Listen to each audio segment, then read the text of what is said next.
Cette photo, elle a été faite mi-novembre sur la plage de Deauville. Donc, c'est une reconstitution que j'ai voulu réaliste. On voit donc un homme à genoux près d'un corps. Et donc, le jeune homme à genoux a l'air prostré, attristé, comme s'il rendait hommage le corps allongé devant lui. Je souhaitais exprimer justement un sentiment de tristesse et de désarroi face à la perte de ce proche et montrer en fait de l'intérieur ce qui se passe à l'issue d'une traversée que ce genre de personnes qui quittent l'Afrique subissent. Dans cette série, je traite du sujet du deuil dans l'immigration clandestine des jeunes Africains. C'est une chose qui arrive de nos jours et qui est presque banalisée en fait, parce que pour moi, elle n'est pas assez relayée par la presse internationale, ou du moins les gouvernements pour moi occidentaux ou africains en fait ne sensibilisent pas assez leur jeunesse sur ce fléau actuel. J'ai travaillé sur 2 mois avec des éléments concernant le sujet et je me suis dit qu'il fallait intégrer dans cette photo tous les détails qui pouvaient faire en sorte qu'on puisse comprendre de quoi il s'agit.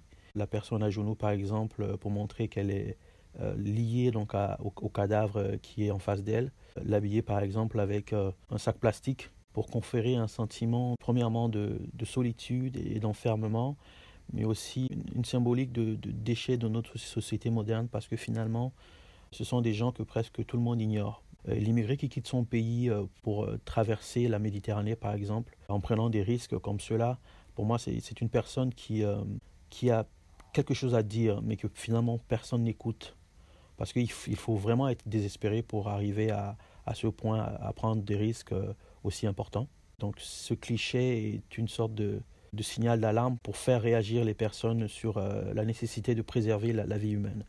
Et d'ailleurs c'est pour ça que j'ai décidé de faire en sorte que le cadavre au sol soit recouvert dans une couverture de survie, parce que déjà c'est l'une des premières choses que l'on donne à ces migrants quand ils débarquent sur les plages européennes.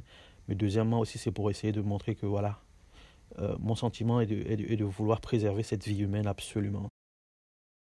Si je ne vais pas sur les plages où ça se produit pour de vrai, c'est parce que les personnes sur place sont dans un état presque indescriptible. Vous allez tomber sur des images de corps de personnes que l'on ne reconnaît presque plus. Et à côté de ça, d'autres migrants qui sont là, prostrés, assis, presque sans réaction, désespérés.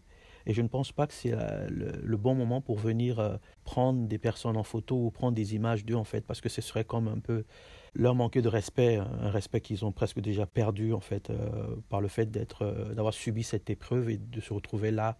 Pour moi, le fait de juste reprendre certains détails et d'amener le spectateur à voir la scène de l'intérieur comme la scène d'un film est mieux que de leur confronter à une réalité beaucoup plus brutale. Le but est de sensibiliser, mais pas de choquer les gens ou de les écœurer sur ce qu'ils voient sur l'image.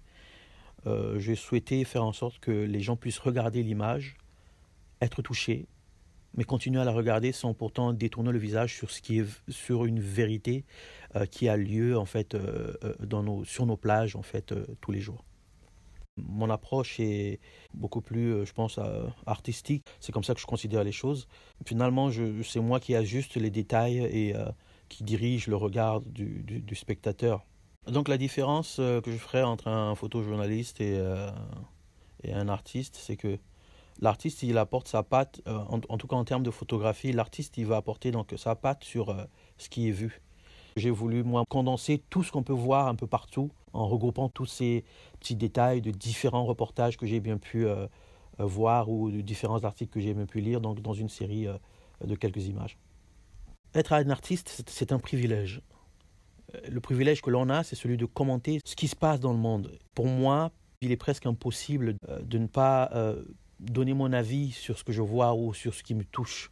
L'art apporte un esthétique et puis les artistes donnent ce qu'ils ont au fond d'eux, donnent ce qu'ils ressentent. Ils apportent un commentaire en fait à l'actualité et aux événements marquants de notre siècle.